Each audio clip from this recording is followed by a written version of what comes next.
शहदादकोट में रेती बजरी खपाइण जी ॻाल्हि तां ॿिनि ट्रैक्टर ट्राली ड्राइवरनि में झेड़ो, हिकु ॼणो फौत, हिकु ज़ख़्मी। शहर वेझो क़ौमी शहरा बाईपास वटि रेती बजरी खपाइण जी ॻाल्हि तां ट्रैक्टर ट्राली ड्राइवरनि में झेड़ो थी पियो। झेड़े दौरान बेलचन ऐं डंडनि जे आदादाना इस्तेमाल तां अली शेर मक्सी फौत थी वियो, जॾहिं संदसि भाउ गुलाम नबी मक्सी सख़्तु ज़ख़्मी थी पियो।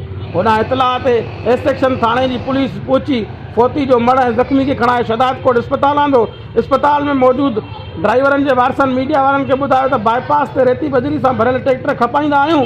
जिते हिकु ग्राहक आयो जंहिंसां रेट तइ कयो वियो त इमरान ऐं अमीर जान फौती अली शेर ऐं ज़ख़्मी गुलाम नबी मक्सी सां मुंहमारी थी पई, जंहिंखां बाद बेलचन ऐं डंडनि जे आदादाना इस्तेमाल बाद मथां ट्रैक्टर ट्राली चाढ़े छॾियो, जंहिं तां ॼाणायल अफ़सोसनाक वाक़ियो पेश आयो।